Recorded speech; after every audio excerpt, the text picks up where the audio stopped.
By the 6th century BCE, the rigid social and economic structures of ancient India began to fracture under intense internal pressure. Rapid urbanization and expanding trade fueled the rise of major kingdoms called Mahajanapadas.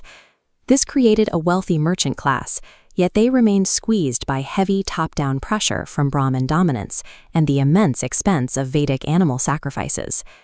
This friction gave rise to the Shramana movement, a diverse wave of wandering ascetics who completely rejected caste rigidity and the necessity of ritualism. Siddhartha Gautama was the ultimate product of this intellectual rebellion. Born into the highest levels of luxury within the Shakya clan at Lumbini, he held a front-row seat to the system's failures. Buddhism emerged as a systemic, egalitarian disruption to a broken economic and social hierarchy. At age 29, Siddhartha's exposure to the reality outside his gates, old age, sickness, death, and an ascetic monk, crystallized his understanding of human suffering. He initiated the Mahabhinishkramana, or Great Renunciation, abandoning his royal status and family to pursue an objective, absolute truth. The towering pyramidal structure of the Mahabodhi temple at Bodh Gaya marks the site where Siddhartha achieved enlightenment to become the Buddha. He delivered his first sermon at Sarnath, an event known as the Dharma Chakra Pravartana, or the turning of the wheel of Dharma. This sermon formally decoupled spiritual salvation from the authority of Vedic priests, offering a direct individual path to perceiving reality. This systems map illustrates the Buddha's core framework, the Four Noble Truths, framed as a clinical medical diagnosis. The first two truths identify the condition, life is dukkha, or suffering, and trace the pathogen to its source, samudaya. The system identifies trishna, or desire, as the critical failure point. The prognosis is nirodha, suffering can end. The treatment is a specific operational manual called the Eightfold Path, divided into categories of wisdom, ethical conduct, and mental discipline. This protocol established the middle path, a deliberate rejection of both the extreme luxury of the palace and the extreme self-starvation practiced by other ascetics. Nirvana represents the complete operational shutdown of suffering and the total liberation from the cycle of birth and death. Within this cycle, actions are governed by karma, while the practice of ahimsa, or nonviolence, remains the strict rule of behavior. These axioms provided a potent, self-contained logic that anyone could adopt regardless of caste, ensuring the system was built for massive social scalability. To scale across centuries, an idea must be codified. The early followers compiled the Tripitaka, or three baskets, recorded in the common Pali language across three distinct data silos. Each silo held a different part of the codebase. The Sutta Pitaka contained the sermons, the Abhidhamma Pitaka offered philosophical analysis, and the Vinaya Pitaka functioned as the foundational rulebook. These Vinaya rules specifically governed the Sangha, the community of monks responsible for maintaining and preserving the system's integrity. As the movement expanded, disputes over these monastic rules eventually required the convening of 4 massive Buddhist councils to manage the institution.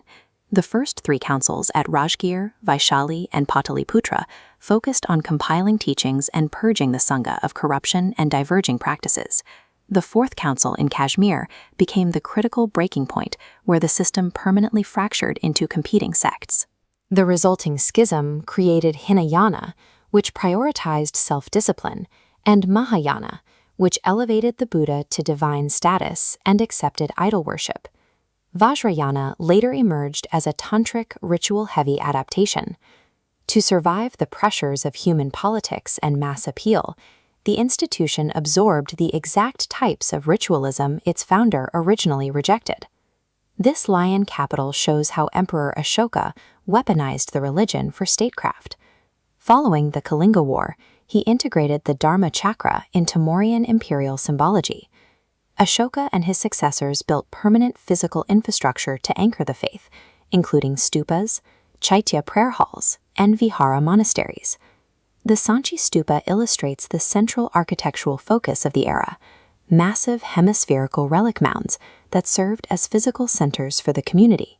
While later stupas featured ornate stone, earlier foundational designs like the Damek Stupa relied on sheer, overwhelming vertical mass and cylindrical brickwork. The shift toward Mahayana Buddhism and idol worship triggered a massive demand for physical statues, giving rise to distinct regional art schools. The Gandhara school in modern-day Afghanistan and Pakistan became a major center for this new production. This Gandhara sculpture shows a heavy Greek aesthetic influence, utilizing realistic facial features and hyper-detailed toga-like robes.